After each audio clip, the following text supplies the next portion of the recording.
Senhoras e senhores, a nossa convidada de hoje é essa mulher guerreira que está aqui ao meu lado, doutora Jane.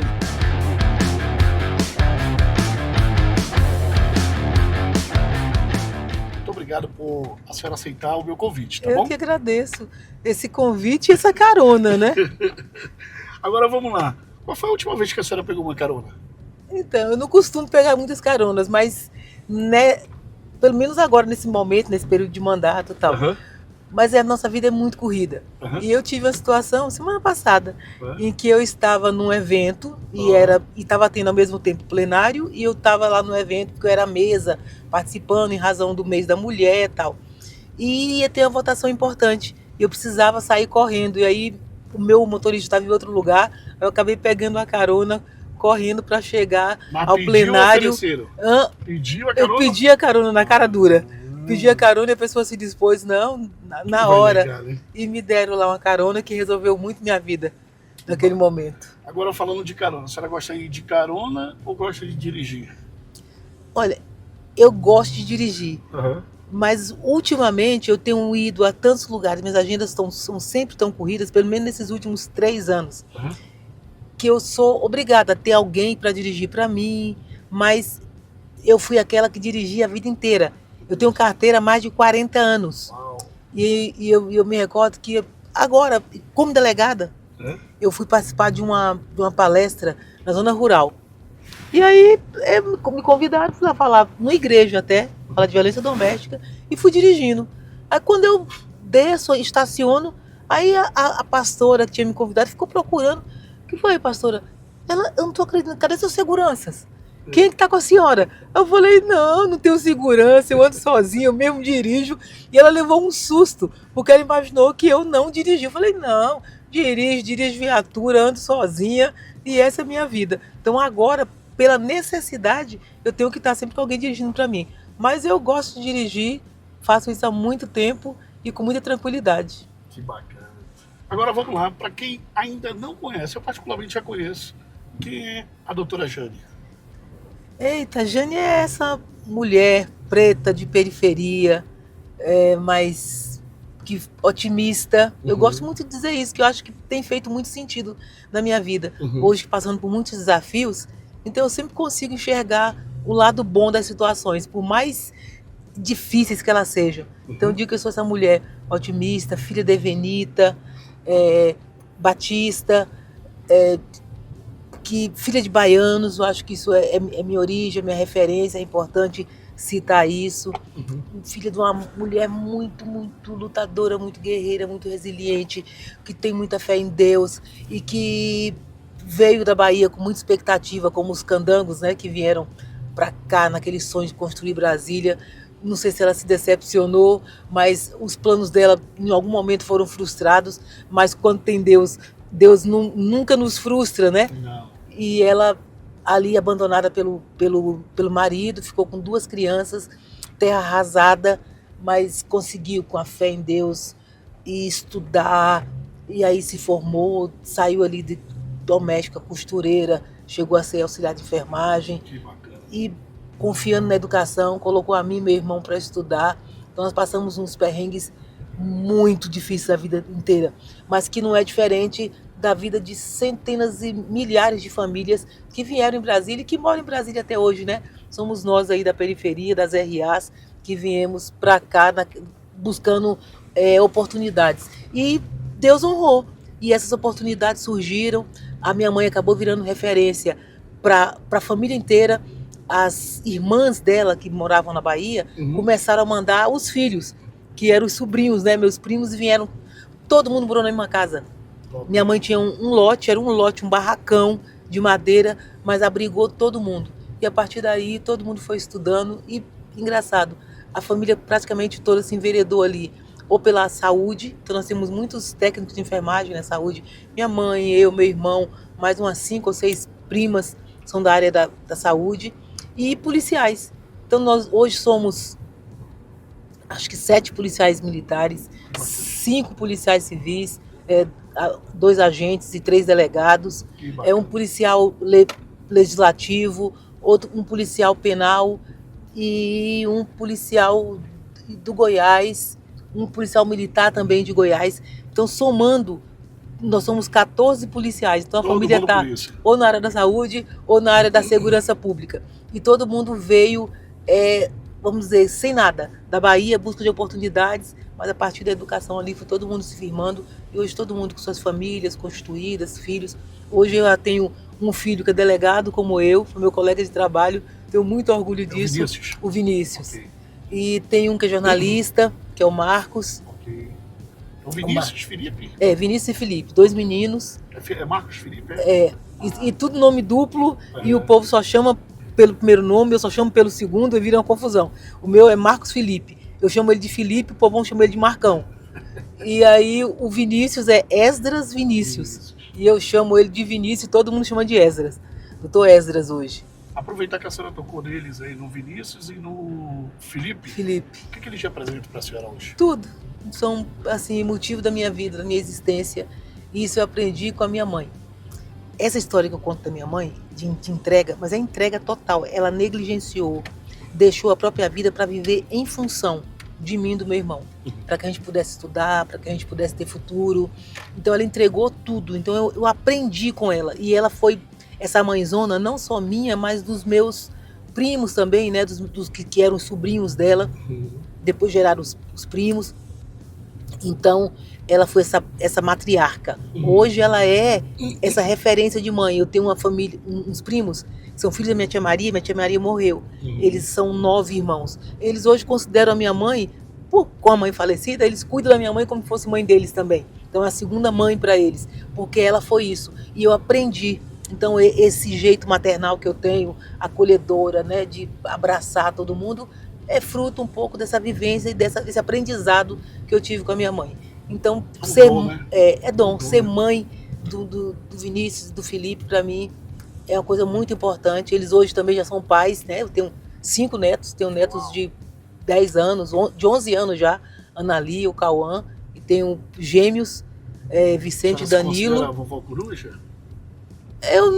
Eu não tenho tempo, na verdade, de ser essa vovó coruja. Sou aquela avó que ama muito, como eu amo muito meus filhos, amo muito minhas noras, amo muito os meus netos, mas eu não tenho aquele tempo de pagiar, de paparicar, de andar, mas quando sobra o tempo... fazer atividade com a vovó. São poucas, mas quando acontece que são de qualidade. Entendi. É muito legal esse paixão, esse amor. Então eu digo isso e pratico isso, eu acho que eu pratico isso.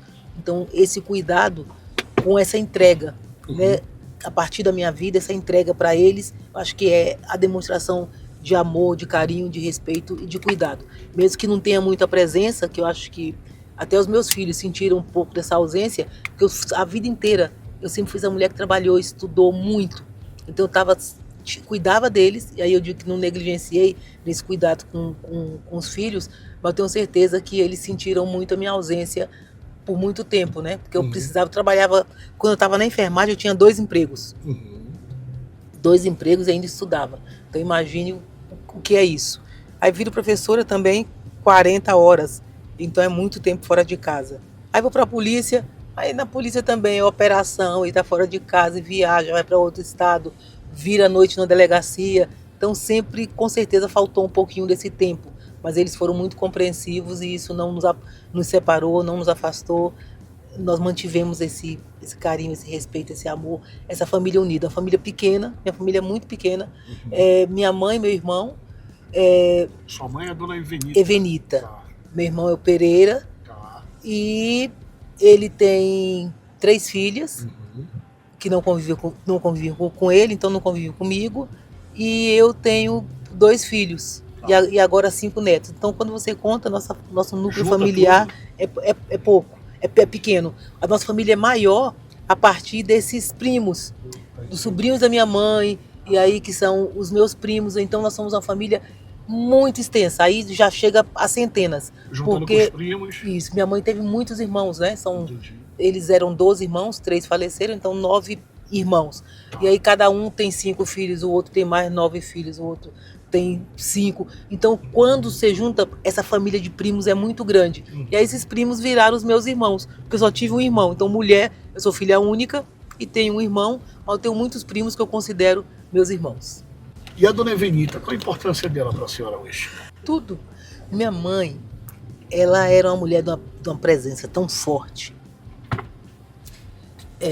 porque na cabeça dela tinha aquela situação. Ela era uma mulher sozinha, então ela precisava mostrar para a família, para a igreja, para os parentes, que ela tinha dado conta, né? Uhum. Que ela tinha conseguido criar os filhos e fazê-los um homem e uma mulher de bem. Uhum.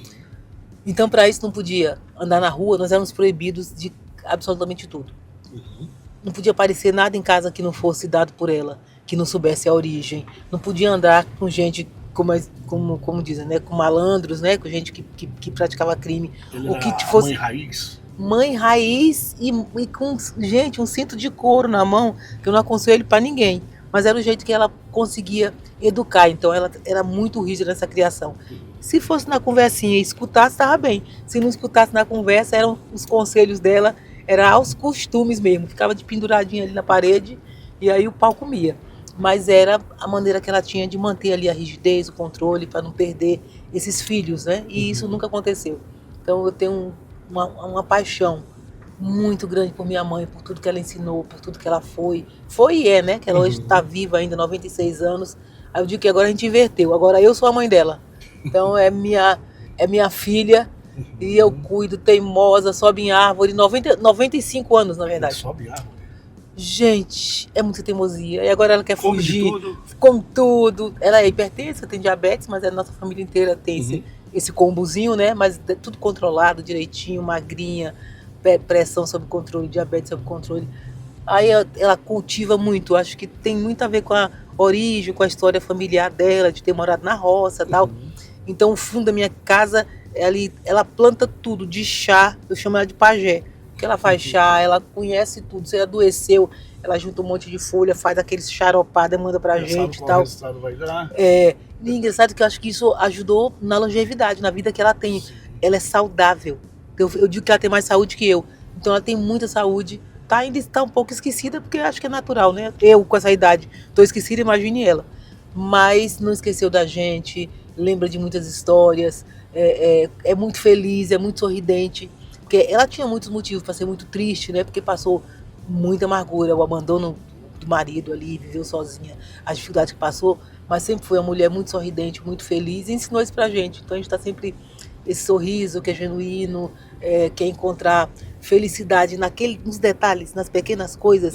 Eu sou essa que creio assim em Deus, e essa fé me leva a acreditar que nossa vida é um milagre todos os dias. Acordar bem é um milagre, sair, vir, não se envolver em acidentes, não ter tragédias na família. Tudo isso são os milagres que Deus entrega para nós no dia a dia, com o cuidado dele. Então eu sou muito feliz com pouca coisa. Não preciso de muito para viver, tenho mais do que preciso, acredito nisso, porque a nossa vida no início ela foi muito difícil, assim, de morar num barraco, de chão, terra mesmo, que tinha aquelas frechas assim que o sol entrava na casa. Então, daquilo para o que eu tenho hoje, tenho casa, tenho um carro, os meus filhos são bem cuidados, meus netos são bem cuidados, a gente pode comer o que tem vontade, estou sempre apresentável, né, bem vestida ali. Então eu digo que eu tenho mais do que eu preciso para sobreviver.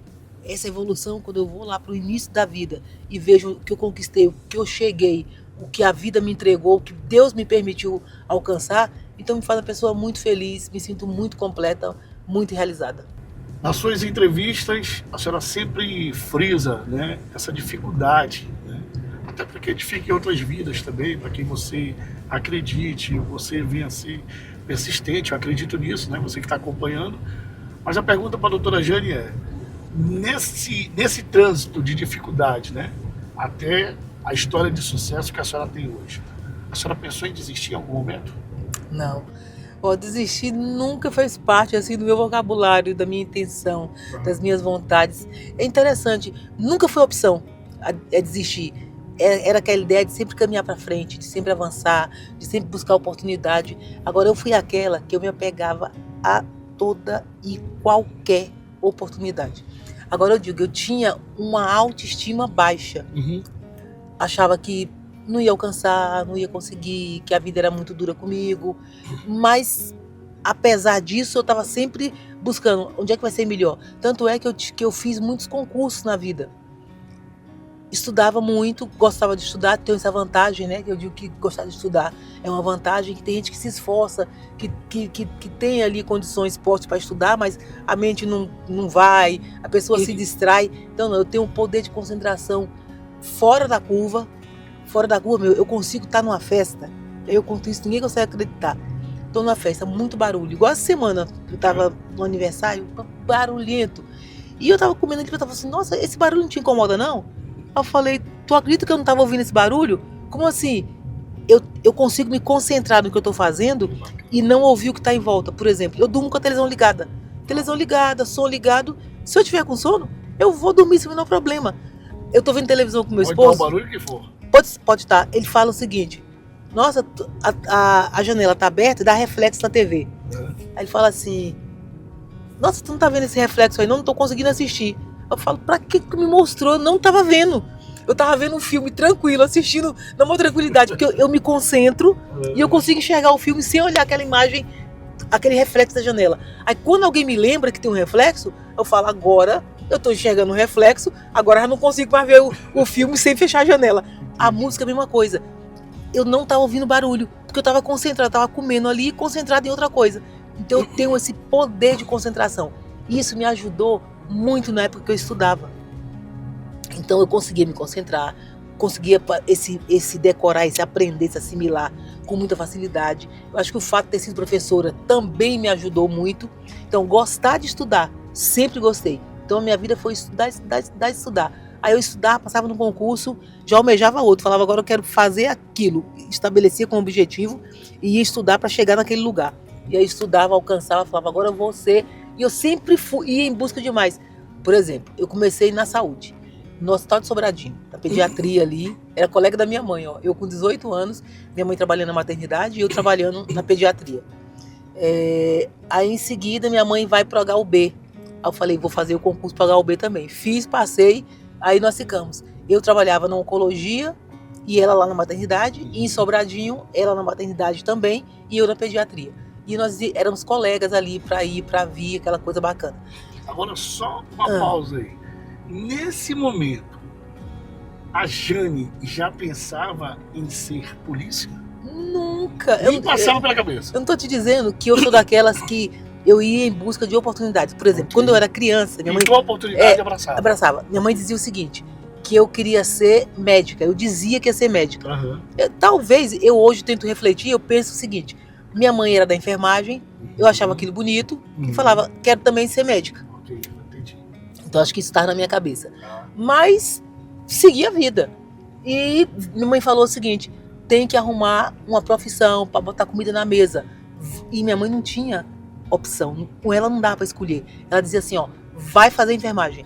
E tinha que fazer. Colocou a mim e meu irmão, tanto é que os três somos da enfermagem. E aí fiz enfermagem. Ela falou, depois que você estiver ganhando o seu dinheiro, você pode escolher fazer a faculdade que você quiser. Mas primeiro tem que ter uma coisa técnica, profissional para se sustentar. Então eu entrei na enfermagem assim. Aí ali eu falo, vou fazer uma faculdade. Mas aí como eu falei, atrás eu falei, eu tinha baixa autoestima.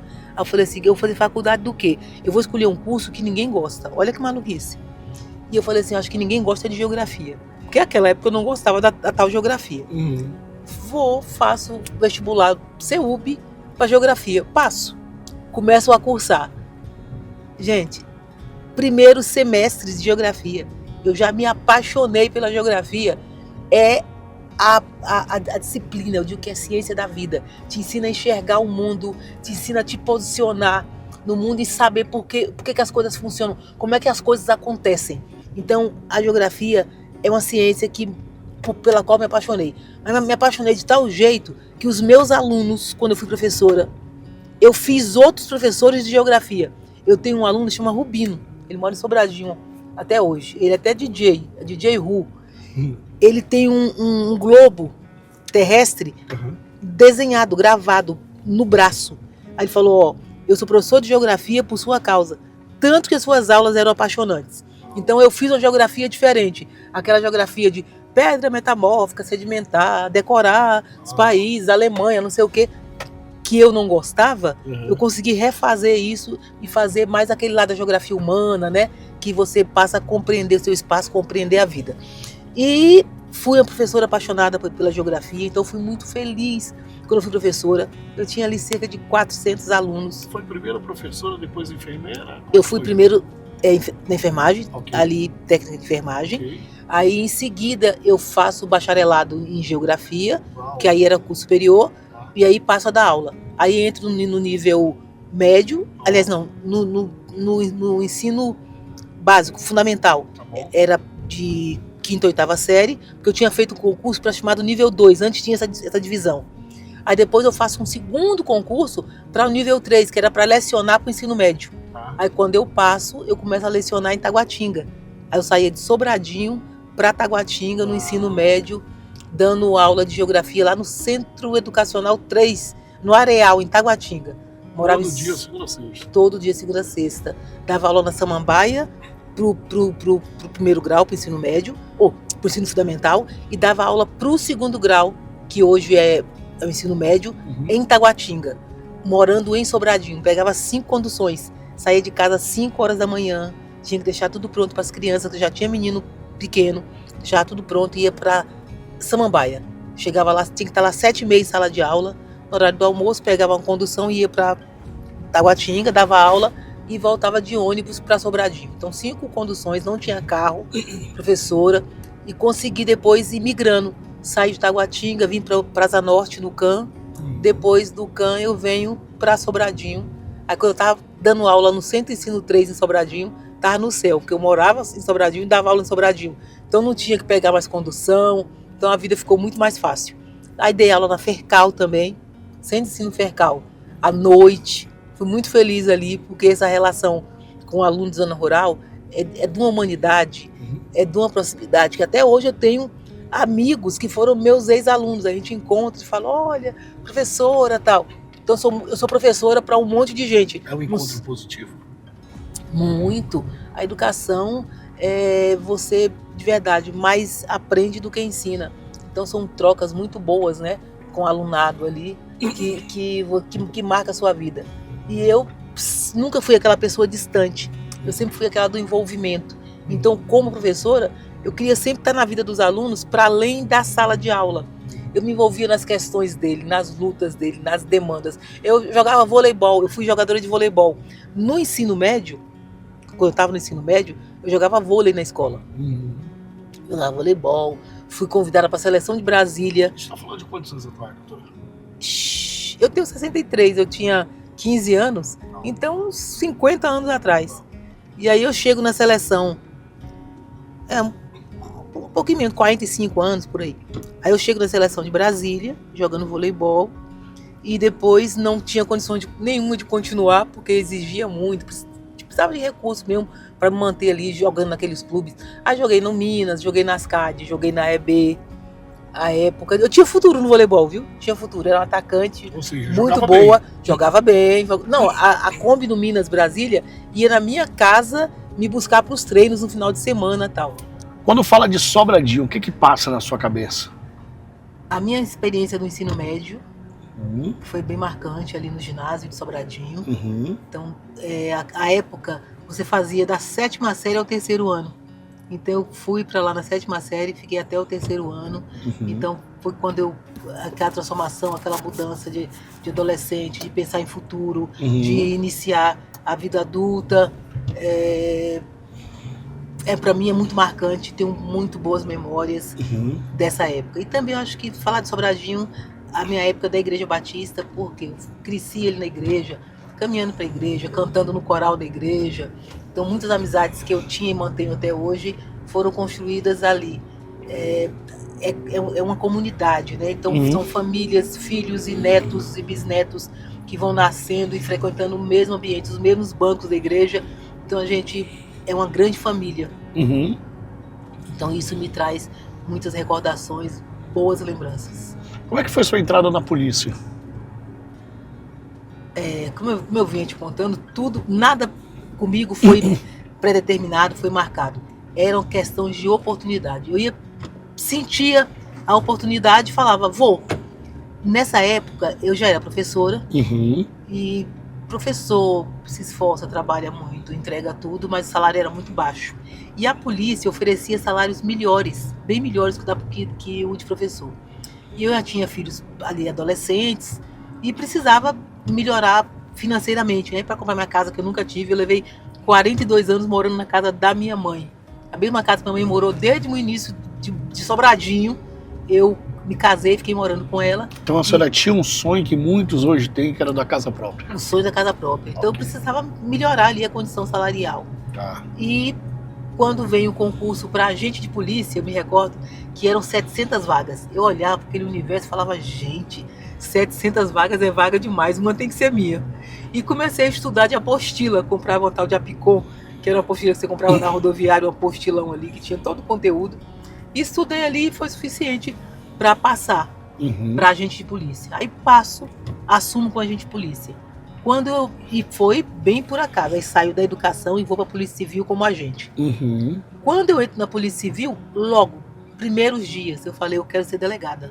Eu percebi ali a relação do delegado com os agentes, entendia que a polícia, a gestão é feita por delegados, e tinha esse desejo de ir para a gestão. Aí eu já tinha 35 anos, aí eu volto para o DF, vestibular, e passo e vou fazer direito na UDF. Termino o direito na UDF e estudo ininterruptamente durante 2 anos. Mas era sábado, domingo e feriado. 8 horas por dia. Final de semana eu estudava o dia inteiro. E ao final desse período, faço concurso para a Polícia Civil, sou aprovada e assumo como delegada. E fui trabalhar em Planaltina. Saio da DCA, que foi a delegacia. Quando eu fui agente por 8 anos. Eu sou aquela policial que trabalhou na única delegacia. Tomei posse da DCA e nunca saí da DCA. Normalmente fica quicando ali de delegacia, eu não, fiquei sempre na DCA. Aí ali eu fui escrivã DOC, que é assim, concursada como agente de polícia, mas nomeada pelo delegado ali como escrivã DOC. E atuava como escrivã. Então eu fui agente, depois fui escrivã e saio da DCA para assumir como delegada em Planaltina. Compartilha com a gente, doutora, uma situação, a senhora pegou várias, né? Várias. Prendeu muita gente, Muito. pegou altos casos, e compartilha com a gente uma ocorrência que nós falamos, né? É certo falar, né? Uma ocorrência, uma situação que marcou para a senhora, que a senhora, toda vez que toca nesse assunto, a senhora fala, foi uma meta, foi uma vitória. Compartilha com a gente aí. Tenho muitas, mas tem uma que me marcou pela crueldade, que mostra como o ser humano ele pode se aviltar o outro, ferir as pessoas. Você consegue dimensionar a maldade do ser humano e ficar ainda, consegue chocar. Eu fico chocada com aquilo que eu vi. Então, você vê muita coisa em polícia, em delegacia, balcão de delegacia, muitos absurdos, né? Mas esse foi um dos maiores, em que um pai biológico praticou estupro contra uma criança de 9 meses de idade. Meu Deus. Que era uma filhinha dele. Aquilo para mim foi tão marcante, porque eu já era mãe, né? Tinha tido filhos, criança é sempre aquela coisa. E mãe, o instinto maternal sensível, mesmo. Sim. Sensível, você quer carinhar, você quer abraçar, você quer beijar, você fala, como é que alguém teve capacidade de praticar esse estupro? E eu sempre fui muito diligente, né? Como delegada, muito atenta. Nesse dia eu me recordo que era um plantão e me chamaram do hospital. Olha, tem uma criança aqui, o médico acha que ela foi vítima de abuso. E eu já sempre fui dessas. Eu não mandava, vai lá ver o que está acontecendo. Não, eu ia.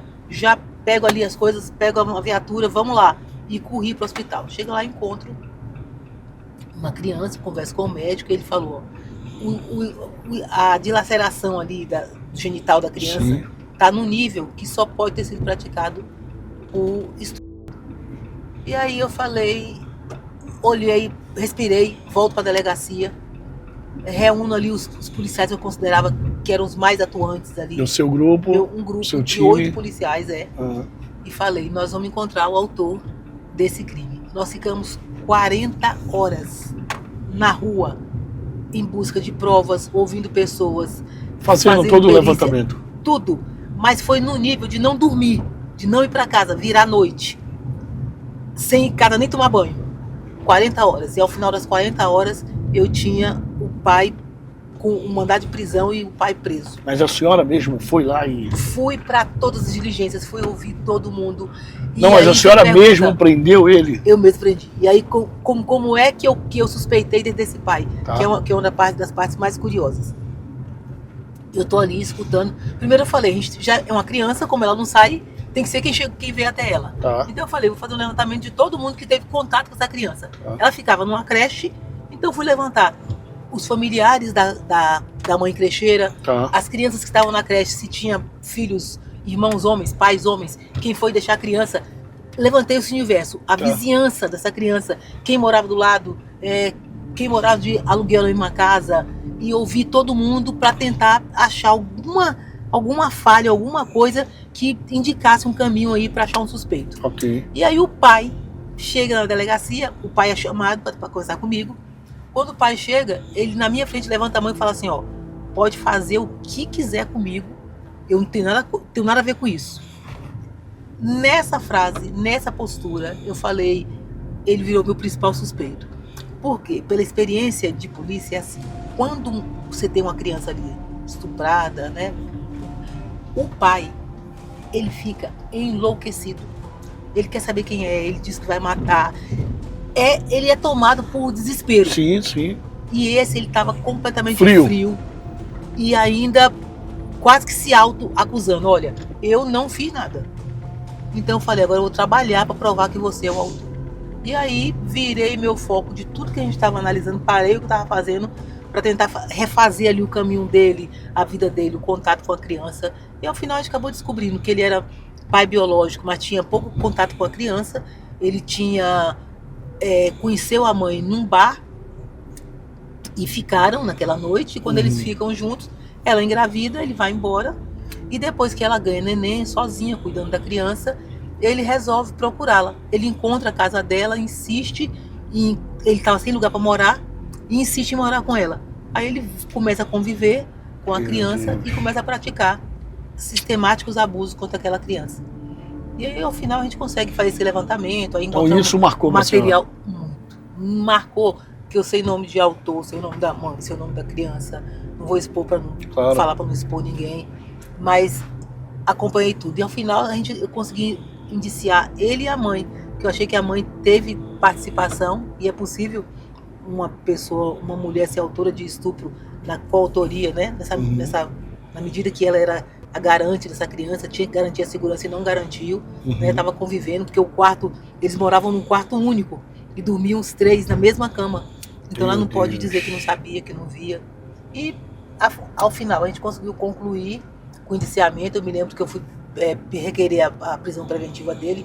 A juíza viu as imagens, a juíza chorou e falou assim, eu tenho uma filha pequena e eu me coloco no lugar dessa mãe, eu estou sentindo a dor dessa criança. Então foi uma coisa que comoveu muito todo mundo que se envolveu nessa situação. Então isso marcou minha vida profissional. A atuação, que para nós em 40 horas nós temos a certeza, a autoria, a materialidade ali do crime provado com teste de DNA, com tudo. E o tanto que a gente consegue perceber essa coisa de escória mesmo, de maldade, de até que ponto o ser humano é capaz de praticar uma crueldade. Então isso foi para mim das investigações mais marcantes da minha vida. Meu Deus. Agora, doutora, vamos lá. A senhora estava bem resolvida na polícia, delegada, na mídia, quase todo dia, quem é da capital federal, do entorno, sabe, em um programa de televisão diferente, né? Aí a senhora vem para a política. Como é que isso caiu no teu colo? Foi convidada? Porque tem muita gente que fala assim, ouvindo toda essa história, já sabemos aqui que... Aliás, eu já sabia, né? Há muita gente agora tem a certeza que a senhora não caiu de paraquedas, né? Não. Então vamos lá, como é que chegou a política na sua vida? Então, somando aí o tempo de enfermagem, o tempo de professora, o tempo de agente de polícia, delegada, eu somei 42 anos. De serviço público. Serviço público. Ok. Então eu estava final de carreira, era o momento de aposentadoria e tal. mas eu me sentia ainda muito firme, muito pronta, Tá, com muita energia. Eu digo que eu passei a vida me preparando para isso, tá. tendo passado pelas 3 áreas mais críticas, né, das políticas públicas, que é saúde, educação, segurança pública. Uhum. Vivi por dentro todas elas para Uhum. conhecer as mazelas, as necessidades, as vantagens, as boas entregas. Então, tendo condições de realmente influir, modificar, aperfeiçoar. Então, vem esse convite para entrar na política. O convite me veio em 2018 e eu fui candidata em 2018 e tive 2.500 votos. Mas essa época eu ainda não era conhecida do grande público, né, de Brasília. Mas a pergunta aqui não cala, nesses 2.000 e poucos, a senhora fez campanha mesmo? Entrou com Zero. garra? Não. Veio só? Vamos ver o que vai dar. Eu fui para a campanha, eu gastei 20 mil reais à época, que não era nada, né, quando você pensa em política. Em campanha. Em campanha, e não tinha apoio, não tinha material, não tinha dinheiro, não tinha recurso, tinha zero condições. E fiz 2.500 votos. Mas na época a intenção, acho que do partido era essa mesmo, né? Que eu contribuísse ali com um pouco de votos, mas não tinha intenção de que eu fosse vitoriosa e tal. Hoje eu sei disso, né? Que os partidos, quando eles querem a pessoa vitoriosa, eles fazem investimento, trabalham de outra forma. E alguns são convidados mesmo para somar ali com os votos que o partido precisa para eleger alguém que eles têm maior interesse. Mas vamos lá. E aí, 2.500 votos, ficou aquela primeira experiência. Quando chega 2022, eu fui convidada novamente. Só que nesses 4 anos... muita coisa aconteceu. Aconteceu. Muita gente... Foi a pandemia. Okay. Então, na época de pandemia, que todo mundo estava mais paradinho, a polícia não para, né? A polícia não cessou, a gente continuou trabalhando. E o meu trabalho ganhou muita repercussão midiática mesmo. Então, eu estava na mídia praticamente todos os dias, como você mesmo falou, em canais diferentes, em horário diferente. O povo ligava e já via ali. Tinha gente que ligava a televisão para me ver no horário do almoço. Era a doutora Jane, a delegada, e eu, nesse Tinha isso? tempo... Eu tenho histórias que são malucas. Que bacana. Tem uma menina que me vende produto de cabelo numa loja, fala assim, doutora, meu pai e minha mãe, no horário do almoço, eles sentam, na época sentavam, né? Sentavam, ligavam a televisão para assistir a doutora Jane. Que bacana. Quando a senhora aparecia, ninguém pode falar, ninguém pode passar na frente. Eles ficam atentos, prestando atenção em tudo que a senhora fala. Que então, bacana. eu tenho esse público muito fidelizado. Mas fidelizado mesmo. Que bacana. Porque a gente não tem mais tempo, mas a minha história de delegacia é a história. Que legal. Eu trouxe as pessoas para dentro, para viver aquilo comigo. Que legal. Elas tinham uma confiança tal que crimes que aconteceram aqui no plano piloto, nós conseguimos resolver a partir do Paranoá. Gente que tinha informação, ligava e falava, doutora, eu sei quem foi que praticou aquele crime contra o padre, como aconteceu. Aí, me conte. A pessoa confia muito na senhora. Foi fulano, ele está em tal lugar, os objetos estão não sei onde. Aí eu ligo pro delegado, eu lembro a época, doutor Lécio Rosseto. Falo, doutor, eu tenho uma história aqui de informante. Aí ele, posso compartilhar aqui o telefone com os colegas? Pode. Aí ele abriu o microfone lá do telefone, né, o Viva Voz, e eu fui contando tudo que essa suposta testemunha me contou. No final do dia, o cara estava preso, os objetos foram encontrados, tudo. Tamanha confiança que o povo tinha em mim. Então as pessoas vinham, denunciavam, contavam, compartilhavam comigo, acreditavam, confiavam. As mulheres, eu lembro de ter tido no ano 2018 5 feminicídios no Paranoá. Eu fui pra cima, busquei os autores, todos fora de Brasília.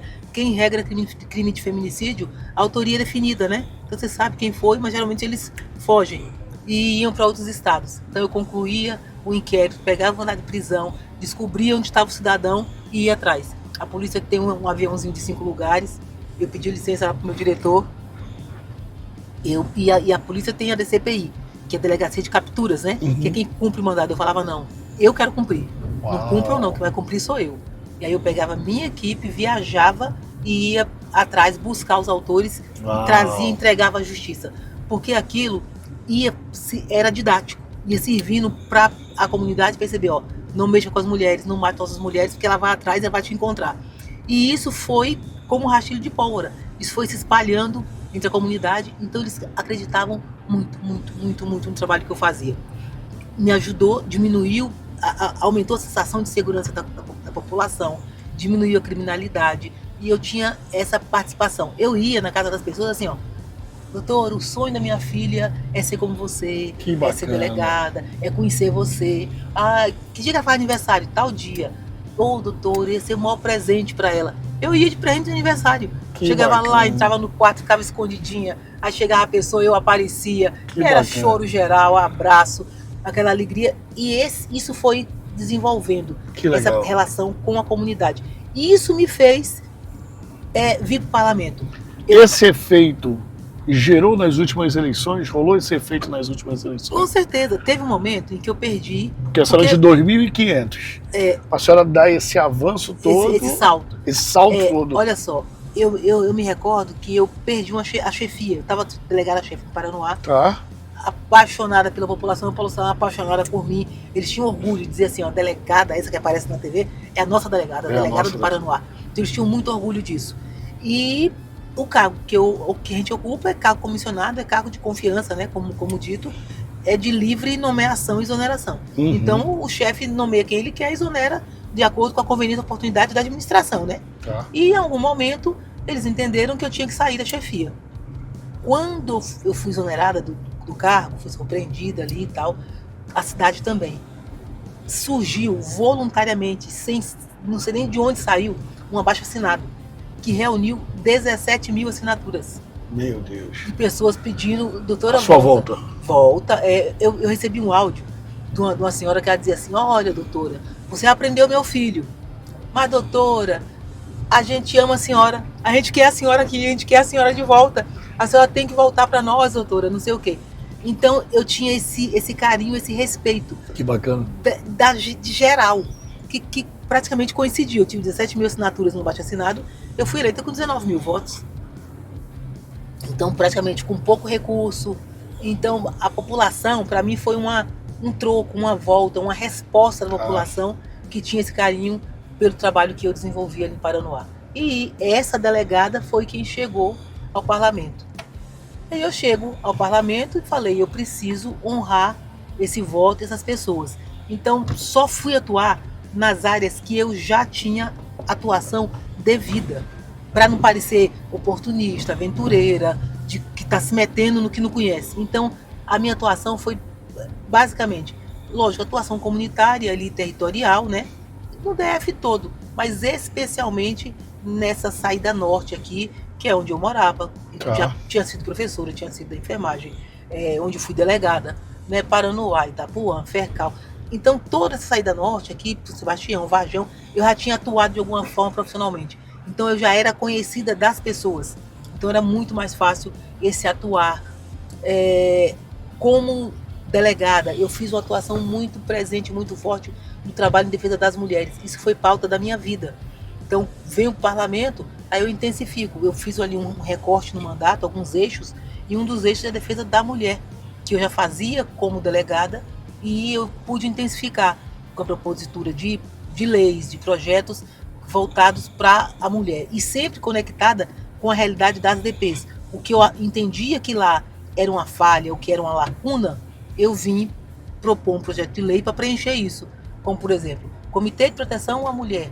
Porque eu entendo que a mulher, quando ela faz ali o registro, ela precisa de um órgão, de alguém ali que pegue na mão dela para guiá-la pela rede de proteção, para fazer acompanhamento processual, para oferecer um atendimento psicológico, uma oportunidade de formação e outras coisas desse tipo, que é a função e a atuação que os comitês fazem hoje de forma muito eficiente.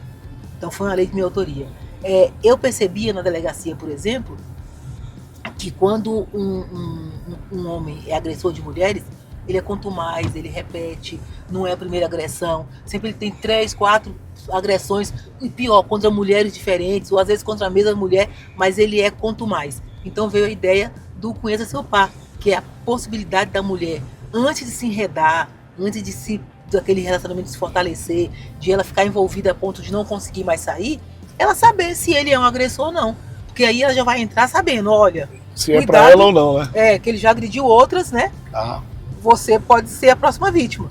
Então, essa lei veio com esse sentido, que linka com o meu trabalho de delegacia. Então, essa foi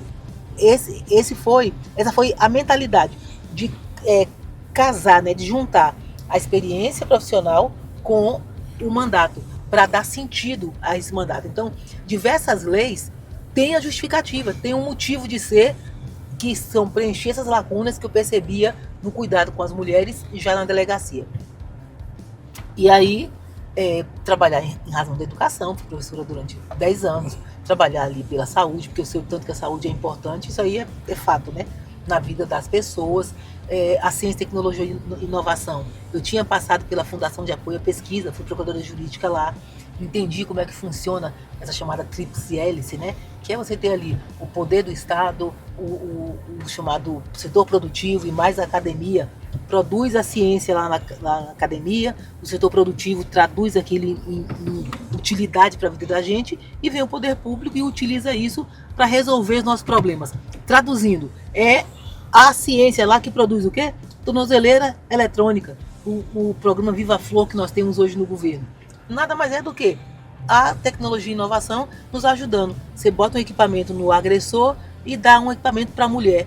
Quando aqueles equipamentos passam próximos ali ou se cruzam, é possível um alerta tanto para a mulher que é vítima, quanto para a polícia saber que o autor está se aproximando. Então isso aí eu aprendi onde? Lá na Ciência e Tecnologia, na Fundação de Apoio à Pesquisa. Pude trazer isso para o mandato, então ter uma atuação ali mais próxima desses setores, da academia, do setor produtivo, sabendo da importância e da utilidade que tem essa ciência, tecnologia, inovação, inteligência artificial para melhorar os nossos processos, a nossa vida no dia a dia, facilitar o atendimento da população pelo governo. Então tenho trazido e utilizado isso. Por exemplo, hoje o que é o Comitê de Proteção à Mulher vai virar um aplicativo. Então estou eu lá na Ciência, Tecnologia e Inovação, trabalhando com os professores doutores da UNB para que a gente consiga transformar o comitê que hoje é físico num comitê virtual. Porque a mulher tem ali na ponta dos dedos, ela clicou, abre o comitê, vai receber todas as informações possíveis a partir do celular, pedir ajuda. Isso vem agora? Nós estamos trabalhando para que nos próximos 2 meses, no máximo, a gente consiga lançar esse aplicativo aí. Bacana. E disponibilizar isso à população do DF. Então é esse trabalho de parlamentar reforçado por minha atuação profissional que eu venho desenvolvendo na Câmara Legislativa. Bacana. Doutora, qual legado a senhora quer deixar? Quando você fala de legado, mexe muito comigo, porque isso é propósito de vida. Eu não me permito, eu acho inadmissível você passar em branco pelos lugares, você ter passado, alguém falar assim, nossa, fulana passou aqui, foi mesmo, ninguém percebeu, ninguém viu. Então essa atuação em branco eu acho ruim. Então eu sempre, onde eu tô, eu fico todos os dias quebrando a cabeça e pensando o que eu posso entregar, o que eu quero fazer. Hoje, sem dúvida nenhuma, um legado que está no meu coração, que eu tenho atuado para isso, é deixar melhor a vida das mulheres, deixar Brasília um lugar mais seguro para se nascer e viver menina, se nascer e viver mulher. Porque apesar da política pública boa e eficiente, nós ainda temos muita violência no DF. A violência é do Brasil, nós somos o 5º pior país para se nascer mulher. A capital do país não é diferente, reflete essa realidade. Então ali, a partir da Câmara Legislativa, todas as interações que são possíveis serem feitas a partir da CLDF, com o Poder Executivo, com o Poder Judiciário, com o terceiro setor, com as ONGs, com as pessoas de boa vontade, com as famílias, com as igrejas. Então eu busco com muita vontade, com muito interesse, com muita responsabilidade, encontrar essas pessoas e uni-las para que a gente consiga fazer cessar essa violência contra as mulheres. Então esse é o legado que eu quero deixar, essa a marca. Se eu puder escolher dentre todas as minhas atuações legislativas, essa vai ser a marca que eu quero deixar, ter transformado Brasília num lugar melhor para nossas mulheres sem violência. Doutora, muito obrigado por esse bate-papo e, como o quadro diz, ela está de carona, tem que deixar ela agora porque ela vai para o plenário, para aquela rotina pauleira. E eu queria que a senhora deixasse aqui as suas considerações finais. Braga, dizer que você é uma pessoa muito do bem, gosto muito de você. Seu trabalho é muito importante, muito propositivo. Obrigado. Você sempre está aí querendo colaborar, isso mesmo foi uma ideia dele.